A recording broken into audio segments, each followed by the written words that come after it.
Hello. Yes, ayun, okay. Ayun na. So, magandang hapon sa inyo mga kabarangay namin ngayon. Ako nga pala si Astar, kasama ko po ngayon si... Wolf, and we are here for the Dota 2 Asia Championship coverage of Mineski TV.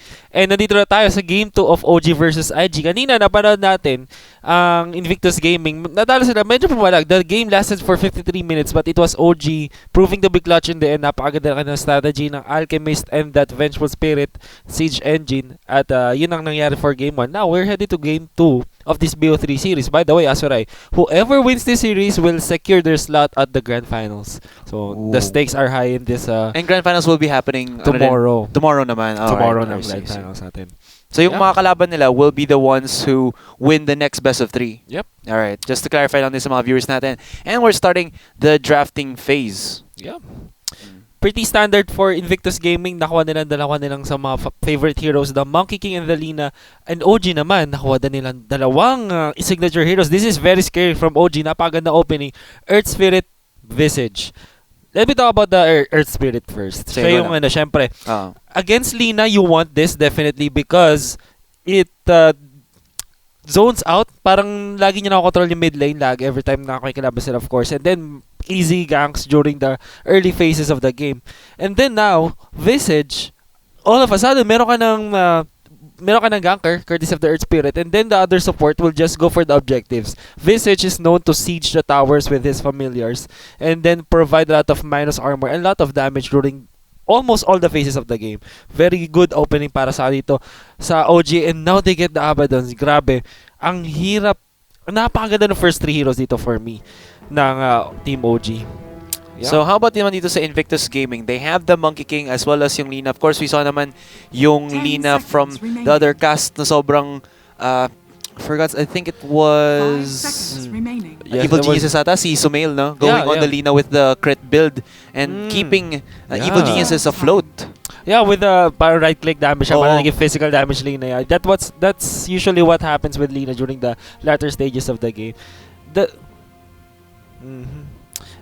Okay. And Visage, ito, di ba, may Monkey King tayo who can go jump onto the trees, di ba? Pwede siya namalito sa mga puno. Hindi siya nakikita ng mga normal na kalaban. But with the Visage, of course, meron niya familiar na may flying vision kasi nga lumilipad sila dito. Makikita nila kahit nasan man ang Monkey King. So, this is how OG knows they can counter yung meron ng Invictus Gaming. Kasi Invictus Gaming very notorious with the Monkey King as of late. And I think that OG knows how to deal with it. Si FY yun, no? Yung nagbo-Monkey King palagi. No, it's Bobo ka. Si Bobo ka pala. Sorry, my bad. FY pala is on another team. Yeah. Pero nagma-Monkey King din siya. But yeah, exactly. Yun nga yung nakikita ko ngayon sa mga ibang teams natin when they actually go for the MK. Ano lang talaga, sobrang tindi ng kanilang scouting potential as well as of course yung ganks with that boundless strike. Yep. Yeah. Definitely. Sobrang almost imba na skill dito yung boundless strike. Napakalayo ng reach. A lot of damage. Especially in the late game even dahil physical damage yun. Ibig sabihin, nag-scale siya. Hindi siya katulad ng parang Fisher na fix lang yung damage. So, very good talaga Monkey King. So, I think, siyempre may pros and cons ng Fisher din. Pero at the same time, at least, you don't have to angle it na pag mali yung pagka-pwesto mo, mahati ka sa kalaban mo. So you can't go for the chase. That is a boundless strike. Stun lang, follow up agad. Yep, definitely. Tama, mapapabilis ang follow up. And tingnan mo yung stun lock ng gusto dito ng Invictus Gaming. We have the Frostbite from the Crystal Maiden Lina with the Light Strike Array and then the boundless strike naman ng Monkey King. A lot of stuns coming out from them. But OG, they have a lot of to sustain coming out from the Abaddon. And then Visage can provide still yung mga additional armor. So don't go for the Storm. I wonder why though. Although napakaganda niya against sa Lina as well as the Monkey King dahil pwede siyang talunan in front of these heroes with the Ball Lightning. I'm just scared though kasi Storm Spirit doesn't go well in this meta. They can easily be zoned out of the lane. And during the late game, hindi siya ganun kalakas as before.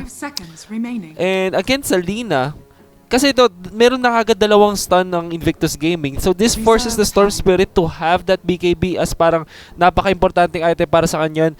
Which is, sabi nila, the number 1 rule daw when you're drafting a Storm Spirit is make sure that you don't need to have that BKB on Storm kasi that cripples him a lot in terms of his item progression. Yeah, maybe ang gusto nila is to have that early to mid game power with the Storm Spirit. Siyempre magsisimula yung Earth Spirit pa si Visage. And then this last pick is definitely going to be someone who's going to be a heavy hitter even if they come to that late game. Yeah. So, maybe something to counter this Legion. Sa tingin mo kaya, sino? Kasi OG actually banning out the Spectre. Yun sana yung sasuggest ko, but of course, something else. Well, OG, hindi sila masyadong Spectre kind of, parang team, sabihin natin. Kasi, yung carry nila, which is Notail, hindi siya known for his late game antics talaga. Nandun siya sa parang mid game, nag-ganking. Parang usually nagkakapalit nga sila ng mga mid lane nila kasi yung mid lane nila yung naging late game. Now, OG, pwede sila yung classic pa rin nila na Sven or Luna dito. I'm going more favor dun sa Luna. I was about to say na Terrorblade din sana kasi it was banned out by Invictus Gaming early on. So, yun yung mga choice of heroes niya. Parang Terrorblade-ish, Luna-ish, mga Troll Warlord-ish kind of heroes na merong mid-game at merong konting late-game pa rin. Actually, with you suggesting that, I would actually, Troll Warlord would be pretty nice. Nakita natin gano'n siya kalakas on the previous cast natin, DAC. Sobrang lockdown, lalo na pag naka-melee form siya with the insane amount of attack speed na stacking. The fervor. Oo. And shoutout dito kay KM071811. Matagal ka na daw niyang hinihintay. Where have you been daw, Azuray? Nasa talent workshop ako na isang araw. Busy. Oo, tinuturuan kami para magpaganda ng mukha. Oo nga. Kung di nyo mapapansin, ako. May mga nagbago sa mga complexion namin. Di namin sama sa mga sinusuot ng ibang caster sa atin. Siyempre, upgrade na tayo dito. Yappy. So, Juggernaut ang binili ng Invictus Gaming. OG, Vengeful Spirit could also be good for them. That's parang yun yung nagfi-fit sa kanilang personality as a team. Parang Vengeful Spirit as a carry, pwede siyang during the early stages of the game, sobrang lakas niya. Mid-game, malakas na malakas pa rin. But in late game, medyo nagpo-fall off. Pero nagiging utility na siya after that. Parang taga-swap na lang siya. Maybe a suicide, parang entry fragger. Parang ganun siya. Pwede siyang maging ganun. Ang tama ba sa pagkakarinig ko, kung bakit nila kinukuha si Venge as that main carry for the early game to late game because napakataas ng stacks niya on the agility. Yep. Yung tawag dito. So ito na ang according sa ating boss direct, ang mga bosses sa normal ating mga direct. Kung mapapansin nyo, ang pattern talaga ng Invictus Gaming ay ang Arcana Gaming. Wait, sige, I'll talk about that later. But OG right now gonna get the Slark, which fits kung anong gusto nating yun na pinag-uusapan natin kanina pa. Slark, very good in the mid-game. Napakagandang ganking hero. Can create a lot of space and a lot of mid-game presence din on him. Now, yung Invictus Gaming kasi, alam mo parang Azuray dati, ginawa na nila to yung first na 4 na heroes nila. Ang problema nga lang, naban yung Juggernaut. So parang 4 lang yung Arcana nila. Yung wala silang spec yung huli nilang hero. Ngayon, meron silang all Arcana Gaming. Pero, sige, yun na. That's actually a nice fact. At least makikita natin na kikintab mamaya ang kanilang mga heroes sa laban. Pero at the same time, what is the thought process behind this Invictus Gaming lineup? Siyempre, meron tayo yung Crystal Maiden, Lina for the pickoffs, and then we have Legion Commander sa Juggernaut sa katawan. Yeah, Juggernaut, usually they run this for their high ground siege. Weirdly enough, sila yung nagpauso nito nung parang mga lineups na meron laging either Juggernaut or Lifestealer na. They attack the towers, the high ground, while under the magic immunity, katulad ng Blade Fury ni Juggernaut, and then the rage coming out from the Lifestealer. Ganun yung usually in drafts nila. And they want to do that because they do it masterfully. Parang si Burn, 4 protect 1 na yung strategy na Burning is just right on the hitting the towers and then 4 na heroes behind to help him. That's why they have the Legion Commander as well kasi meron siyang press the attack that can remove the debuffs out of the attacking hero. So a very good supporting cast din sa kanila. And then hindi ka pwede mag-jump dun sa backlines na easily because they have yung mga other defensive heroes. Yeah, being the Monkey King na nakita natin yung kanyang ultimate, Wukong's Command, na sobrang tindi ng pag-zone out, lalo na sa Clash. Yeah. Definitely a well thought out na composition in Invictus Gaming. Sa OG naman, tinapos na nila yung sa kanila having that Earth Spirit as well as a Storm Spirit for, I think, fast pickoffs, yung mga dashes na meron sila, Ball Lightning as well as yung Rolling Boulder. And then you also have that Slark with the pound. So yeah, that's definitely the plan of OG here. A lot of mobility on their team, a lot of sustain as well, and then a little bit of the objective taking coming out from the Visage. Yeah. So ito na. This is going to be game 2. Pag nanalo dito ang OG, they secure themselves to play into the Grand Finals, and Invictus Gaming are no more. But of course, this is the best of 3. Yeah. Makabawi ang Invictus Gaming dito, and they still can fight for that last game 3. Tingnan natin ngayon kung sino mananalo sa kanila. Ladies and gentlemen, as we are preparing to get into the second match. Before nun, iimbita namin kayo ulit guys na bumili na at available pa ang Manila Masters tickets at SM Tickets online for purchase. So kung gusto nyo makita ang mga Southeast Asian teams, Titans. Definitely, even though from the world din eh. So, it's a very big event and you have to, I think, hindi siya regularly nangyayari dito sa Pilipinas. So I think na malaki ang may miss out nyo kapag hindi kayo pumunta ng Manila Masters. Saka syempre kung kung gusto makita ng medyo sikat na mga casters, nandun naman kami. Tsaka mag-aayos, alam nyo, nag-aayos na kami. Marunong na kami tinuruan na kami paano mag-ayos ng itsura namin. So abangan nyo kami sa Masters. Makita nyo kami. So nagkakaroon daw yata ng in-game problem while we're at it. So siguro shoutout muna sa Dota is Life 322. Shoutout naman daw and si Von Dutch. Yun, shoutout sa inyo. Yes. So, again guys, kung kung hindi nyo napanood ang mga previous games like yesterday na nakita natin si Zendex at si Arcanchel, pati si Kuya D na nagka-cast ng DAC, as well as I think, basta yung mga different broadcasts natin from yesterday, you can check all of that out at the Mineski TV YouTube channel. Search nyo na lang yun and that is where you'll find all the videos as well as different contents that we have. Ang dami tayong mga, mga maangas na videos. Yung mga playground videos namin, mga kulitan namin yun. Yung mga workshop namin na ginagawa para sa inyo din is also there. Just panoorin nyo lang may mga episodes doon. And marami pang upcoming episodes sa mga pinagagawa namin. Makikita nyo, may mga umiiyak, yung mga ganun. Tapos yung mga make-up. Mga gag moments natin. Oh, hey, I didn't see you there. Didn't see you there. Beautiful. Kasi pag kina-interview ako, pala yung ginagawa yan, guys. Sabi ko, oh, hey, didn't see you there. The classic. Alright, so let's get into the game na, guys, and have a rundown of our players. Yeah, so here we go. OG is gonna be on the Radiant side with Fly on that Visage. Ana naman, ang kanyang Storm Spirit Jerax on his signature na Earth Spirit S4. Ang kanyang Abaddon dito na mukhang offlane and no-tail will be your Slark. Yeah, so for the side naman dito ng IG, we'll be having Q on the Crystal Maiden, OP, Selena, XSS on the Legion Commander, Bobaka on the Monkey King, and Burning shall be playing the Juggernaut. Lahat pa sila naka-Arcana, tama ba? Yeah, yun, Arcana Gaming. This is the Arcana lineup. Shoutout sa iyo sa lahat ng mga nagpapabate. Sorry, hindi na namin kayo ma-entertain because now we're into the game. But after the cast, of course, namin kayo dyan. I-shoutout namin kayo dyan. So, relax lang kayo. And guys, kung gusto nyo makipag-kulitan sa ating mga personalities ng Mineski TV as well as Mineski itself, you can go and join our Facebook group that is Barangay Mineski. And now, second game has begun. Tignan natin ngayon kung kaya makabalik na Invictus Gaming or will it be OG, the original gangster? Or ano ba yung ibang meaning na OG na iniisip natin? Original gangster na lang ko eh. Pero ano daw sila eh? Orangutan Gorilla. Ewan ko. Orangutan Gaming. Pero ang trivia dito mga chong, wala talaga ibig sabihin ng OG. So, yun ang sabi nila according sa kanilang. Wag mo lang i-quote kasi wag mo na lang i-quote guys kasi iniisip ko lang na baka yun yung malupit na meaning nun, 'di ba? Baka nga naman. The original gangsters. Yun So now I think the overall by the way, hindi pala natin napag-usapan kung sino mas gusto natin lineup, but I think that OG has the more easier lineup to pull off. Napaka-systematic na kanila, napakadali lang na gawin. Yeah. And ang IG naman, they still have a lot of parang volatile sila. Big sabihin natin sa volatile, either you win with it or you lose with it badly, or you win it or you win with it without any contestation from your opponents. Parang ganun. Overwhelming power. Yeah.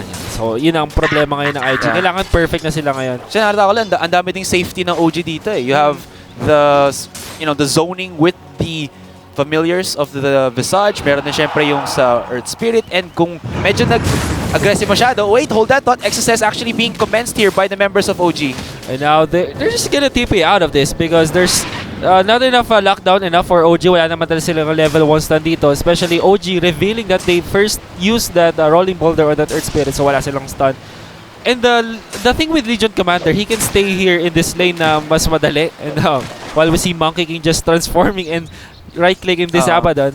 Kasi nga pala nasabi ko kanina, like, meron din safety dito sa OG kasi if ever man may engage upon na members dito sila, they have at least the Apotic Shield of the Abaddon. Plus of course yung ultimate ng Slark for safety just in case na ma-focus fire siya. The Shadow Dance as well. Yeah, exactly. Shadow Dance. Thank you. meron din naman ang Invictus Gaming na ganong style nga katulad ng press of the attack na sinasabi natin on this region commander, which also means na pwede siya magstay dito sa lane na longer because kapag na-stun siya, I mean maybe slowed or something, you can use that press attack to dispel the disables that coming out. And maganda rin yung laning niya against this Lark because yung overwhelming us, which is his first kill, which means na kaya niya rin ma-force out itong si Notel out of the lane. If, of course, maiwan siya mag-isa dito. Because it looks like, itong si Earth Spirit na isip niya, si Jerax, na mukhang napupersa dito ang kanilang Slark. So he needs to kind of stay here in this lane just to help the Slark get the farm that he needs. Yeah. Because right now, 7 out of 5 ang lang kailangan yung last hits. Kinukulang medyo kahit man nandito si Visage or rather si Fly as the helping hand ni No Tail sa bottom lane. Now, Top lane burning mid. This'll come in handy. First time lang nakita ngayon na isang laning na Monkey King. yeah. It's always been just the hiding in the jungle and then, you know, going for the ganks. Radiant structures are fortified. Yeah, I think that they recognize na itong Abaddon and they shouldn't left alone against this. Ay, sorry. Juggernaut pala yung nakala ko Monkey King. I mean, but yeah, I get your point. Parang yung Monkey King nga naman natin dito is usually nasa mid lane or looking for couriers to kill. Yeah. And right now, looks like ito yung gusto nila. With the primal search out there, this Visage. Going in onto Fly. Wala na siya masyadong HP ngayon. Boundless Strike. Is it actually available for Boboka? Not gonna be needed as... Oh no! Actually, diba nag-pull sila na creeps dito? That ended up helping Invictus Gaming because as pag mas marami ang units na nandun sa air ng overwhelming odds, mas mataas yung damage. And that's what led them to blow up that Visage hero. Which is, I don't know, lucky break for Invictus Gaming maybe. Hindi naman siya siguro misplay from OG. Maganda lang talaga yung pinakita ng IG doon with their initiation. I think sumakto lang talaga yung timing. Yeah. And you could say that the odds are in the favor of Invictus Gaming. Well, home court advantage nila to. This is China, DAC. Bakit hindi? Magkano ba ulit ang first place prize or grand prize for DAC? I think it's I'll have to check. Pero yung the prize pool is more than 500,000 pesos? USD. Okay, akala ko. Ay, syempre ka natin paano man, pa-excite yung mga yung mga viewers natin. Naman. Like, pesos lang, ba't ang konti? USD, oh my God. 500,000. So that's like around 20 million, no? Yep. The spirits Around unite. Alright, so haven't seen Jerax actually make something happen yet. He's only been responding rather than initiating any form of ganks in this entire start of the early game. Yeah. The thing is, he was forced out to help this Lark nga naman. And now, looks like they're gonna get a move on, but not gonna land that Primal Surge. Primal Spring, I mean, naawa na ako kay Butter, sabi niya Primal Surge. But that's a Primal Spring. Sa second skill dito Di ba pa na Primal Swing? Primal Spring. Jokes na, miss na namin si Butters. Oo nga. By the way, kung hinahanap nyo si Butters sa Simbangini na sa Baguio pa sila. Oh, nagre-relax mo lang sila, guys. I think madami tayong mga kabarangay na nakakita sa kanilang casting. Likuran nila lang yung nakita, sabi nung isa. Nakita ko nga eh. Idol Butters, nakita ko kayo nagkakas, kinikilig po ako sana. Nakapag-picture ako sa inyo, biglang like, alam mo yun, hindi naman suplado yan. Oo, hindi naman suplado si Batius. Nako, ito na Holy Visage. Primal Spring, okay. Just a little bit of a jump. Nice damage. Isang auto-attack lang yun, bobo ka. Yeah, that's because of the Jingu strikes na nakita mo yung buff na yan. After 4 strikes on one hero, he gets a lot of bonus damage. Right now, Notel actually in a very painful position. Look at that. Comes in with the Boundless Strike as well as the odds. Overwhelming odds. Overwhelming odds. Now you can see how this Lark is struggling. 20 lang kanyang last hits as compared to the 21 ng isang offlane. And kung ang isang offlaner mas maraming last hits kesa sa'yo, you have to be scared right now. As a matter of fact, yung unang dalawang heroes din dito is coming out from OG. Etong Storm Spirit also not having a good time. And in terms of net worth, Invictus Gaming is leading by a lot. Oh my goodness, Fly a little bit out of position. And ayun, kinain niya ang Laguna Blade ni OP. He was hesitating to get the invisibility. What was that about? Well, certainly that's not the play that you should be looking for because you know na isang Lina ay nagbabattle yan. So always getting the rune and unfortunately for this Visage, he's gonna get his second death out of that Laguna Blade. Now, there's a smoke rotation coming up from Invictus Gaming. Who will they find? Level 6 na ngayon si Storm Spirit, but at the same time, he doesn't have a lot of mana. Boundless Strike actually missing Light Streak Array as well as the freeze to keep him in place, and that's going to be another kill for IG. Less than 30 seconds pa lang before namatay si Visage, and he takes out another. Now they might look for this tower, but there's a smoke rotation, and then they're gonna get it. I mean, OG will not force the issue. And nakita nyo kanina, hindi na kailangan yung Boundless Strike na mag-hit before na kinailangan mapatay dito. Starts with 3-0 na score, and Invictus Gaming with a lot of room to work with here. Yeah, I think as long as you can connect one form of CC, which was the Light Strike Array, okay na siya eh. They still had the killing potential, lalo na medyo ang baba ng mana dun ni Ana. Yeah. So he wouldn't have a lot of ball lightning distance para makalayo dun sa members ng IG. Almost a definitive death din para sa kanya dito. Now, 4 na ang heroes na nasa top ng Invictus Gaming. OG has to be scared of this because although they don't know this yet, pero I think that they can feel naman na even this Monkey King has a lot of more net worth than this Storm Spirit. Blade Fury being activated by Burning. This top lane is not going to get denied, as there you go. That's gonna be the Omni Slash. Makakataka si Ana, but here comes the leap coming in from the Monkey King. Boundless Strike, makakatama pa ba siya? Bomo ka! What are you gonna reach it? No, hindi! But he's still gonna die from the Orb of Venom ticks. Very well calculated dito. The DPS. The DPS. Gucci for the Monkey King. I mean, I get why OG is so confident letting this Monkey King through dun sa draft. Pero now, mas naiintindihan natin why Invictus Gaming is so notorious with this Monkey King. Nakita nyo naman kung gaano karaming nagagawa dito ni Boboka sa kanyang Monkey King. Now, up in terms of net worth, mas lamang pa siya sa both na mid laner at safe lane dito ng OG. Ganon siya kalakas dito, and he's not stopping. Not looking good at all. No-tail actually being commenced upon. Duel! Wala na siyang kakatakas-takas dito. Not even gonna be activating that Shadow Stance. And ayun, say goodbye. Say goodbye indeed. Dito na, 5-0 ang scoreline. And I think that if you look at the Monkey 2-0-2, that's 80% kill participation. 4 sa 5 kills ng Invictus Gaming involve ang ating Monkey King. This is why Boboka is seriously famous of his Monkey King plays. Yeah. But I think most importantly dito, XSS with a supreme play with the Legion Commander, even though off-lane siya, he's still doing a lot. In fact, pangatlo siya sa net worth, ganun siya kayaman dito. Yeah, and aside from that, na siya isa sa pinakamayaman ngayon sa ating game, he was not, para masabihin to, he wasn't rattled sa bottom lane. Kahit man may 3 members ng OG na naghara sa kanya, all he had to do was nung early game initiate sa kanya, TP out, tapos biglang pagkabalik niya, wala nang ginagawa si Jerax. Yeah. Jerax has been very non-existent in this early game. Surprising you to say that because I agree. Parang normally this is something that you won't see from Jerax. Usually, Jerax is doing what Boboka does right now. Parang siya yung lagi nagiging pressure sa lahat ng lanes dito. The proactive ganker. Yeah. Pero Jerax maybe looking to set up something here into the bottom lane. S4, lagi time siya nang naramdaman sa kanya as he is just a little bit complacent for the moment. Wait, here comes the connection. Ball lightning. Follows up. Nice. Boundless strike though, but not gonna be enough to save the life of the Monkey King. Is OG gonna be looking for the engage? I think not. Wala pa silang firepower to maybe find something else, but at least they have the one. Yeah. Every kill that OG gets right now, even on that support, is actually better for them. Just because of the rubber band mechanic na meron ng IG. But the damage output from this lane, grabe. So yung na-connect yung Light Strike Array na yun, papasabugin na siya agad ng Laguna Blade siguro. No? Definitely. So nakita na 3-second cooldown na lang. And kung makikita mo yung net worth dito ng Lina, off the roofs. Off the roof, 5,600. Just 10 minutes into this game, that's a lot of GPM on him. So what now can OG actually do? I mean, they don't have a lot of options. Lahat na ng tier 1 nila nasira na eh. Yeah, actually, that's where pretty hard to answer. Because I was gonna say na pwede silang mag-push dito once na level 6 na si Visage and Abaddon.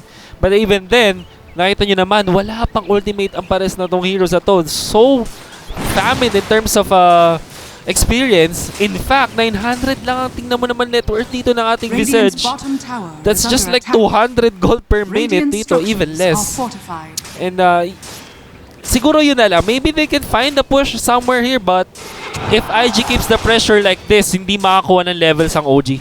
Yeah, there's 3 members of IG now into the bottom. We make that 4. Bobaka is right here. Pero it looks like OG is gonna stand their ground for now. Pero medyo malapit nang bumagsak itong bot tier 2 tower ng OG.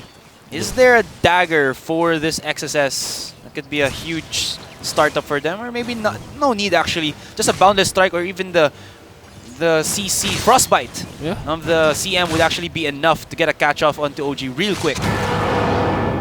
No, that's actually bad. Yeah, that's forced out na ultimate dito. Now, I think OG can no longer defend this. They don't have anymore yung ulti dito ni Abadan na masyado niya matagal ding hinintay. And Jerax looking for that silence on the Bobaka, but guessed wrong.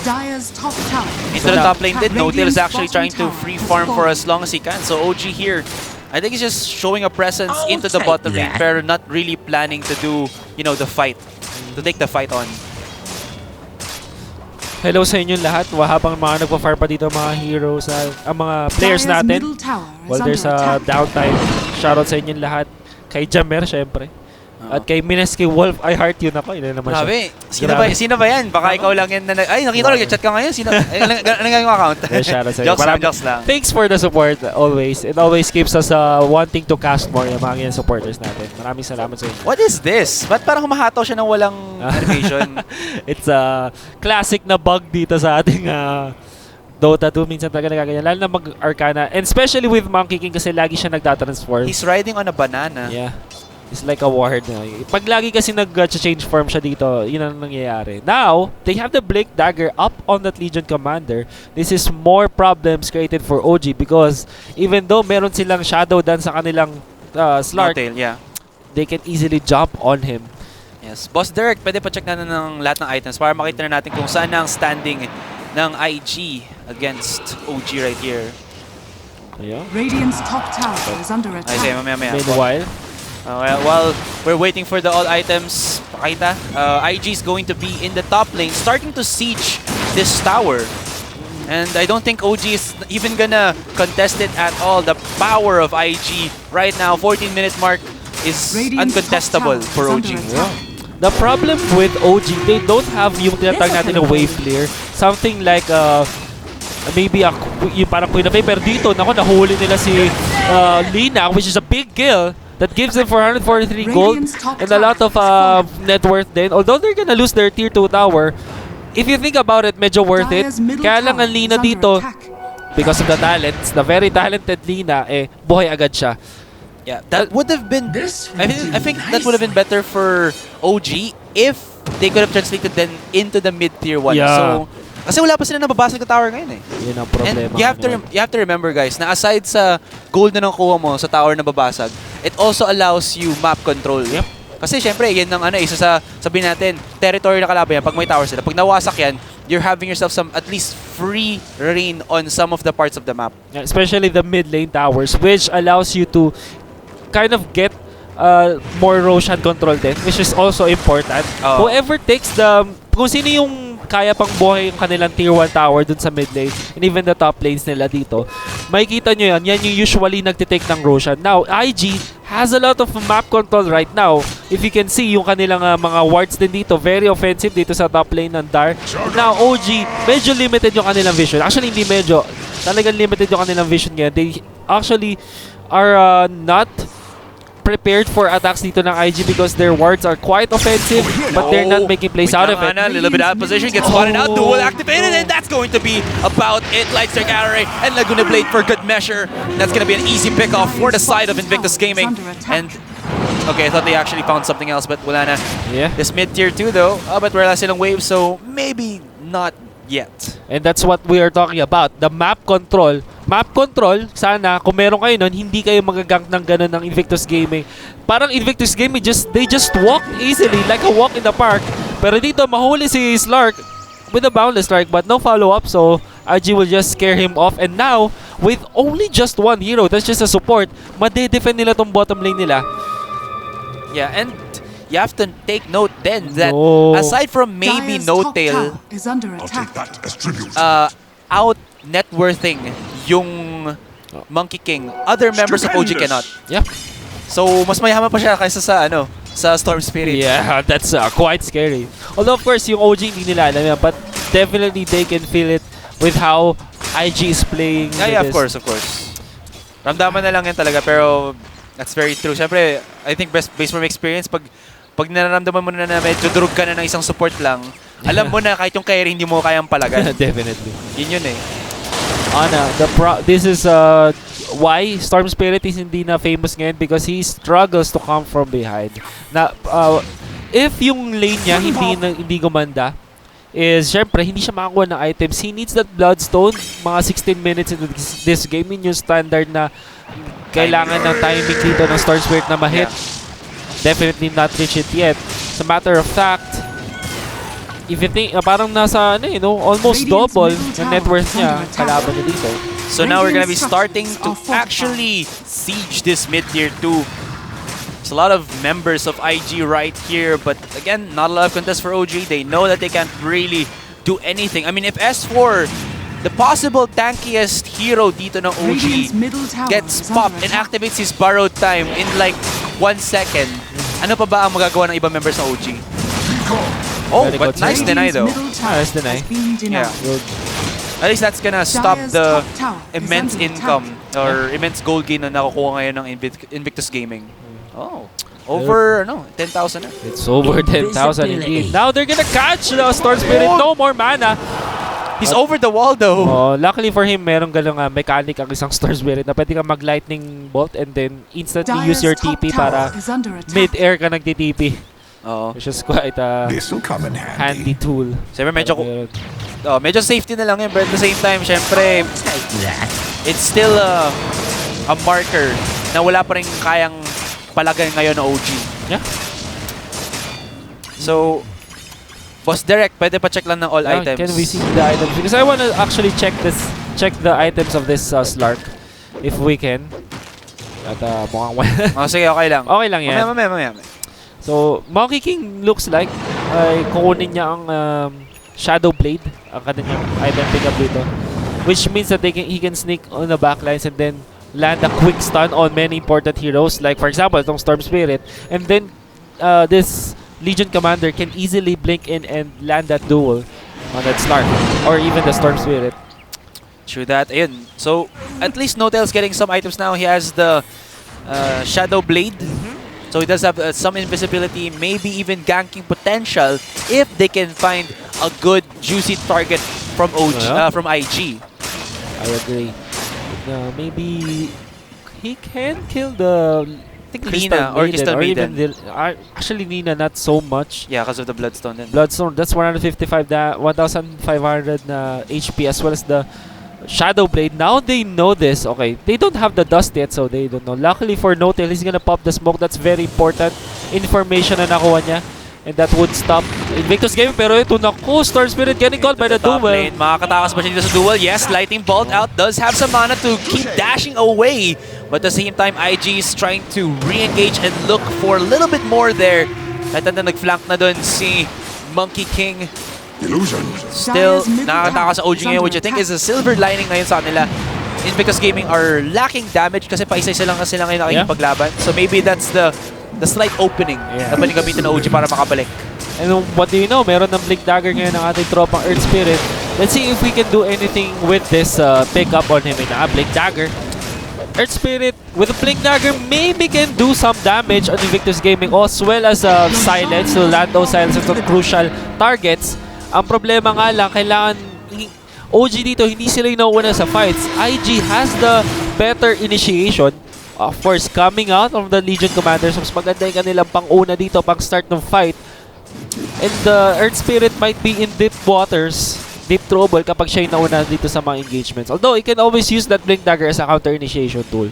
Yeah, pero yun, nakita na natin yung items ngayon. XSS actually with the Blade Mail. Oh, wait, holy lang. Bakit nandun si No-Deal? That was not what he wanted to be in terms of the positioning. And I don't know if he has a buyback right now. He has no buyback. Okay. No buyback. So, kailangan niya ngayong tignan na lang as his base is gonna be starting to fall. Mid-tier 3 is being made short work by Invictus Gaming. S4, like the way he's just trying to get in front of IG, pero walang pakialam IG sa kanila. He is not a threat against them. Familiar to be dropped down just for a little bit of stun potential. but not really gonna do too much. Oh no, he's gonna sacrifice the familiars. That's a lot of gold. That's 150 gold. S4 get first. Like what you said earlier, 1 second lang, biglang na-pop na yung kanyang borrow time and he has no sustain right now, no mana. He tried to reactivate it. That's so bad for S4 right now, but here comes the initiate. Burning's actually focusing the melee barrack as his teammates actually try to go for the fight. The duel onto Ana, and he gets immediately bursted down, demolished in a couple of seconds. But here comes No-Tail, actually going for the revenge onto the warpath. Hinahanap niya si Bobaka. He does find him, but he does get out of the shadow dance, so he has to back away as he is a little bit vulnerable. But at the same time, melee barracks is destroyed. At ang namatay doon, I believe, was the Abaddon and the Storm Spirit. Oh, Storm Spirit. It's quite big. And if you can see yung ginawa ni Burning dito on Manta to dodge yung Soul Assumption, which could have been a lot of damage on him, pero wala. The masterful skill from Burning, and this is the siege engine from IG na sinasabi natin kanina pa. Etong Juggernaut, haharap na siya sa Torre and will just get healed by his teammates. And right now, they're forcing a lot of skills dito from OG in exchange for nothing, essentially. Just earn charges and a little bit of mana, pero mapapatumba nila tong tier 3 tower for sure. If I'm not mistaken, Crystal Media was the only casualty there for IG. Now you can see they're gonna try to go for another engage. Nice pull in onto the Lina, actually very low in HP. Do they have the vision to actually check him out? Oh, does he dodge the Laguna Blade? I thought he did. But at the same time, No-Tail, Shadow Dance has the regeneration. But they're gonna be fighting in the duel to connect. Winner's going to be XS on that one, of course. And now they're gonna be trying to follow up. Stun nila siya dito. But still, the fight is on Bobaka right in front. Kanina, kung nakita nyo, napatay nila si Lina, but Lina is back right now with his Bloodstone charge, of course with his level 10 talent. Parang essentially, always with the Aegis dito, and Slark will actually die, and GG is called. This is a definitive win for IG. They know their drafts very well. They worked on it. Very good laning phase. OG, maganda naman ang kanilang lineup, but hindi nila na-execute yun properly. Grabe. I just want to ask. Yeah. Kasi it looked like Laguna Blade yung Lina kay Ana, diba? Yeah. Sa Storm Spirit. Did it look like na-dodge niya? Or na-absorb niya lang damage na mukhang wala lang nangyari? Well, ganito yan eh. If you, the thing with the Laguna Blade, meron siyang parang 0.1 second na animation, parang kikilata ka muna siya before ma-deal yung damage. So meron kang very little time window na kapag meron kang invulnerability katulad ng waveform, katulad ng Yules, pwede mo ma-dodge yan. So ginamit ni Storm Spirit is the Lightning Ball, which has a little bit of, actually invulnerable ka while you are dashing. Okay. So, na-timingan naman niya perfectly, pero nga lang, his weight his way to below the Lina, or behind. Yeah. Tsaka nahulin nga naman siya ng Legion Commander. Yeah. Still, in the end, even though there was a valiant initiate done from OG, still not enough. Kinulang sila sa damage, obviously. Throughout the game, wala silang nagawang kahit anong play. Jerax has been so underhanded in this game too. So I don't know what they can actually do to come back in that second game. Yeah, definitely, because the problem was, yung gusto nilang gawin, hindi nila nagawa. Especially, they opened up with the Visage and the Abaddon. So, yung dalawang heroes na yun, napaka-iffy kind of hero. So, parang, ibig sabihin ng iffy, parang kailangan magawa nyo muna tong condition A bago nyo mapanalo yung game.